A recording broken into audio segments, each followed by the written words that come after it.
Olá, olá pessoal, tudo bem com vocês? Como estão todos? Hoje eu quero conversar a respeito de uma questão que me fazem constantemente, que surge uma dúvida. A pessoa é borderline ou a pessoa é narcisista? E é possível a pessoa ter as duas coisas ao mesmo tempo? E é isso que eu quero conversar com você aqui no Falando sobre Você. Antes vou me apresentar, me chamo Nalu Vera Alves, sou psicóloga e terapeuta integrativa.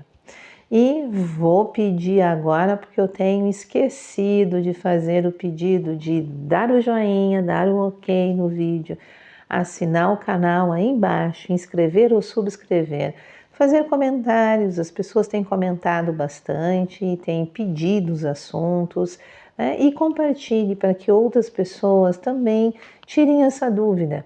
É possível ou não é possível um borderline ser narcisista também? Ok? Vamos lá então? Então, gente, vou explicar uma coisinha antes para vocês, que já tem um vídeo bastante tempo, há um ano atrás mais ou menos, que eu lancei sobre personalidade, caráter e transtorno. Eu explico bem isso, mas vou resumir aqui para vocês, tá? Os transtornos de personalidade no DSM-5, que é um código internacional, onde ali constam as patologias todas, tudo que está relacionado ao psiquismo. Então, lá no DSM-5, os transtornos de personalidade estão classificados em grupos. Nós temos 4 grupos. E o grupo B é composto pelos narcisistas, borderline, histriônicos e antissocial. Como são classificados por grupos, então nós podemos sim ver características, traços de um em outro. É mais fácil ver uma característica de um no outro do que em todos eles. Mas por que estão em grupos, né? Porque estão caracterizados por questões que eles têm de comportamento, sentimento, visão de vida parecidos. Então, esses são os muito no emocional, né?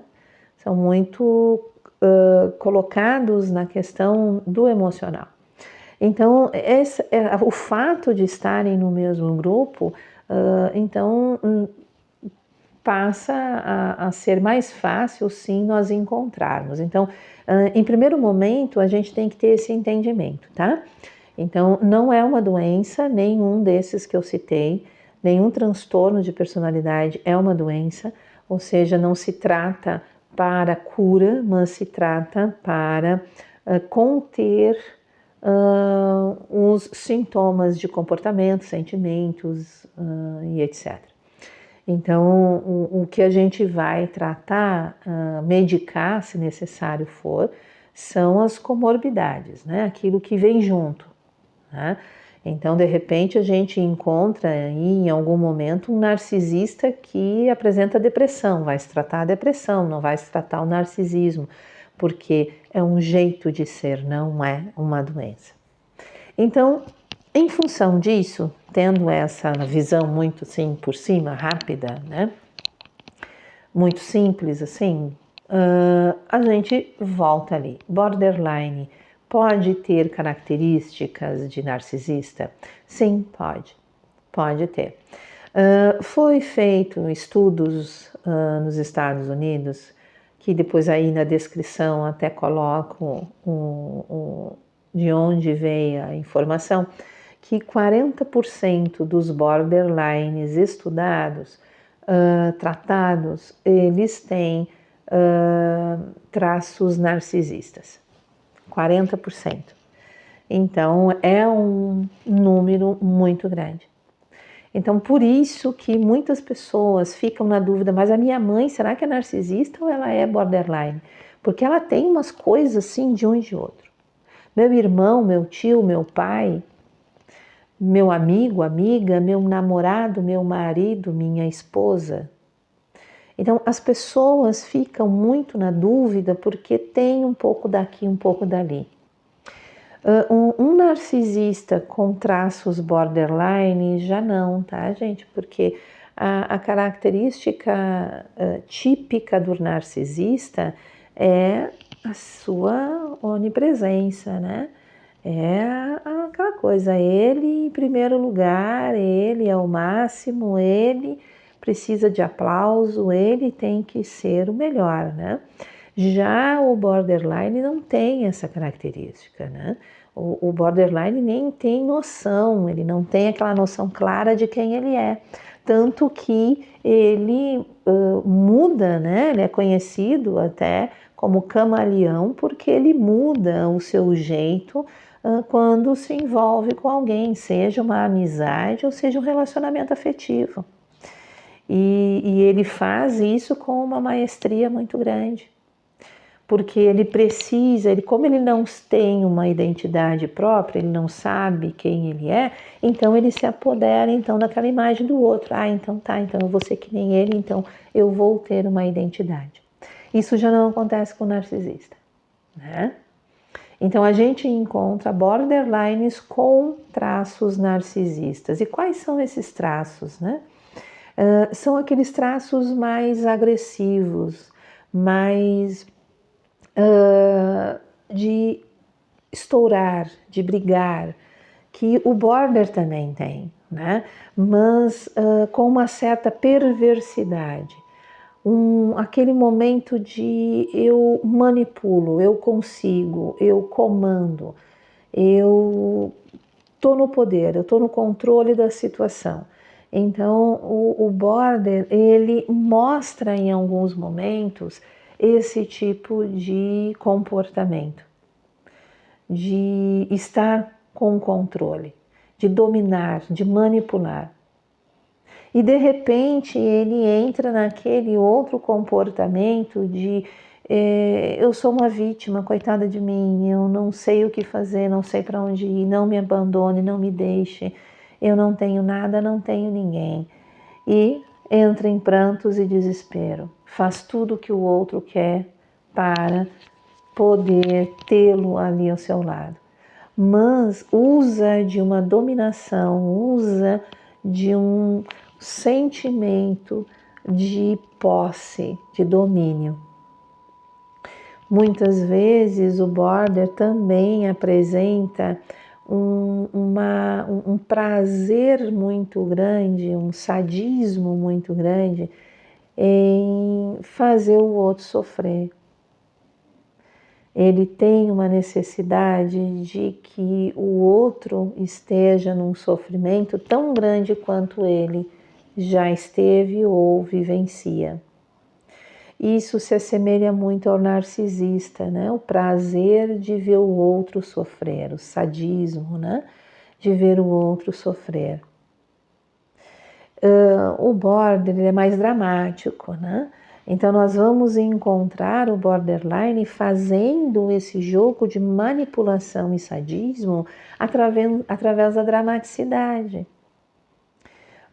Muitas vezes indo contra a sua própria vida, para fazer com que o outro fique ali amarrado, para que o outro não saia ali de perto.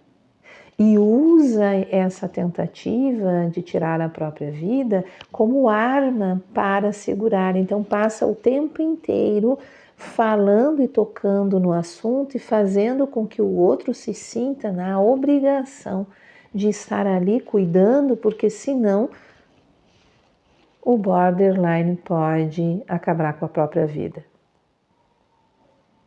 Isso é sádico, isso é um sadismo muito grande. Então, existe isso no border. Existe. Não vamos dizer, como diz ali, né, esse estudo, são 40%. Então, não podemos dizer que todos os borderline têm comportamentos narcisistas. Existem borderlines que se acham muito bonitos, muito belos, perfeitos, lindos e maravilhosos. Se acham pessoas que fazem uma falta imensa na vida do outro. Mas quando recebem um não, vem todo aquele sentimento de abandono e rejeição. Então as coisas ficam muito, né? Ficam muito ali andando, uma muito parecida, muito semelhante com a outra, e a gente fica, meu Deus do céu, o que é essa pessoa? A gente só entende que essa pessoa tem alguma coisa de estranho nela, tem alguma coisa que não está bem, não está de acordo. Quem se relaciona com um borderline sente que está sempre na eminência de algo acontecer. É aquela montanha russa, né? De que pode acontecer alguma coisa muito dramática, muito ruim, que vai mexer com a vida de todo mundo. Isso gera uma tensão muito grande. Muitas vezes esse borderline que vive nessa montanha russa, ora está bem, ora não está, ora está tudo tranquilo, ora não está, torna-se explosivo, torna-se agressivo, torna-se fora de controle, seja em casa, seja na rua, seja com aquele companheiro, aquela companheira ou com pessoas estranhas. Isso gera em quem vive e convive com um borderline com traços narcisistas um medo tão grande de que alguma coisa muito séria aconteça. Aquela pessoa pode vir contra ti mesmo, como aquela pessoa pode ir contra ela ou contra outro. E tu tá ali naquela relação, como é que tu vai te movimentar nisso? Então dá um desespero muito grande, dá uma ansiedade muito grande. E a pessoa busca então entender o que se passa com a outra pessoa e começa cada vez mais a entender que algo não está bem. Só que a própria pessoa que se identifica numa situação de uma relação tóxica, ela também não está bem. Ela já está tão contaminada com tudo que ela não consegue entender o que está acontecendo. E chega um ponto em que ela acha que o problema é ela, que ela perdeu o juízo total, que ela que não está sabendo gerir aquela situação. E isso é algo que o borderline com traços narcisistas faz com maestria. Ele faz um jogo, uma manipulação que quem está ao seu lado passa a se sentir totalmente errado na relação e responsável por aquela situação ali que está acontecendo. Ele consegue inverter o jogo. Então, gente, seja uma relação com mãe, com pai, irmãos, parentes, amigos, relacionamento amoroso, o processo é o mesmo. Quando nós estamos lidando com um borderline com traços narcisista, é muito, mas muito mais complexo. A tortura é maior, porque nós não temos ali um ser humano com comportamentos que são mais fragilizados, que têm rompantes, tudo é exagerado, tudo é demais, é uma dor suprema, um vazio imenso, medo de rejeição, medo de perder, medo de não ter, e que faz de tudo para te ter, independentemente da relação. Nós temos, além disso tudo, um ser humano que manipula, que joga, que domina, que controla, que persegue, que ameaça, que tortura. Então nós temos dois em um. Para quem convive é um caos. Para quem convive é um caos. No início de uma relação amorosa com um borderline narcisista, É tudo muito lindo e maravilhoso. Aquela pessoa parece que nasceu para você. Ela sabe tudo que tu gosta. Ela é igual a você. Ela gosta das mesmas coisas, ouve as mesmas músicas, gosta dos mesmos lugares, conversa contigo a respeito das coisas que tu curte, que tu acabou de ler, acabou de ver. Mas como que isso acontece? Acontece porque o seu jogo de manipulação, o seu lado narcisista, que faz com que busque, invada, investigue a sua vítima, saiba tudo sobre ela. Ou seja, tem outro termo, né? Stalker. Então ele vai o quê? Stalkear. Ele vai investigar a vida da pessoa. Então ele vai passar muito tempo. Ele escolheu quem ele quer, então ele vai passar muito tempo em volta daquela pessoa, vendo o que ela gosta, o que ela curte, o que ela faz. E hoje, com o mundo virtual, onde escancara a vida de todo mundo, é muito fácil para um border com traços narcisistas alcançar o que quer. Vai fazer toda essa investigação e daí vai chegar no outro. E quando chegar, vai chegar com todas essas informações e vai envolver a outra pessoa com tudo isso. Geralmente a outra pessoa está vivendo um momento de fragilidade na vida, seja ele qual for, e daí não enxerga isso. Só enxerga o quê? Que é uma pessoa que combina muito bem. É uma pessoa que completa em tudo. Ou seja, achou a sua, entre aspas, alma gêmea. É o grande amor da sua vida. É aquilo que veio para diferenciar tudo aquilo que já vivenciou. E diferencia. Diferencia para enlouquecer a pessoa. No momento em que esse border com esses traços conquista, tem aquela pessoa que tanto deseja, sente que já tem o poder, que já está com tudo sob controle, aí começa a mostrar quem realmente é. Aí começam a fazer as suas manipulações, os seus jogos, as suas... ficam em cima, mantêm mensagens constantes, onde a pessoa vai junto, começa a minar amizade, trabalho, tudo, e cerca a pessoa de um jeito que ela fica isolada de todos.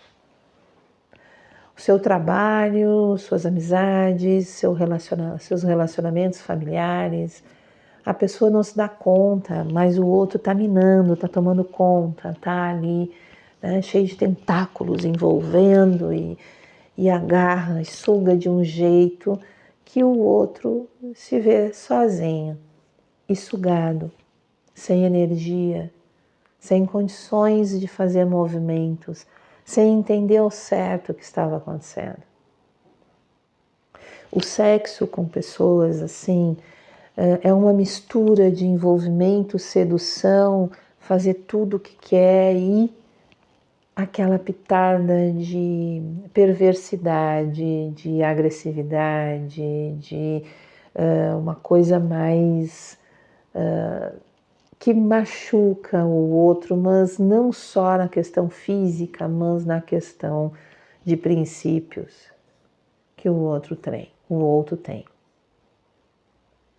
Então é uma mistura de duas personalidades que fica muito difícil você saber qual ali se manifesta mais. Um border pode cometer suicídio? Sim. Um border pode cometer um homicídio? Sim.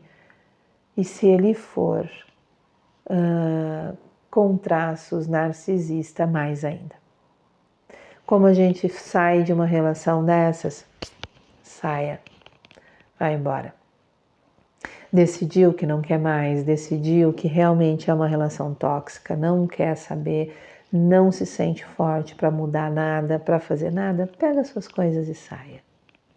Pega suas coisas e sai. A tortura vai ser a mesma se fosse um narcisista, se fosse só um borderline.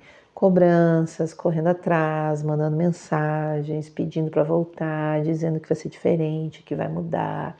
Tudo aquilo que a gente fala em todos os vídeos que a gente fala a respeito de se separar de um border ou de um narcisista. Só que aqui nós temos os dois juntos. Então, a pessoa que quer sair dessa relação, ela precisa muito de terapia. Ela precisa muito de terapia para entender que ela não é o problema da situação, ela não tem culpa de nada. Ela embarcou num barco que tinha um furo imenso e ela não se deu conta. Ela foi enganada, ela entrou naquilo imaginando uma coisa e era totalmente diferente. Isso acontece com qualquer pessoa. O mais importante é, faça terapia, identifique-se nessa questão toda, veja o quanto você precisa se fortalecer e saia da relação para não sair machucada de outra maneira. Bom, gente, é tanta coisa para falar, né? Vamos deixar para o próximo vídeo, senão fica muito cansativo, né? Muito tempo falando. Então, um beijo para vocês e nos vemos no próximo vídeo.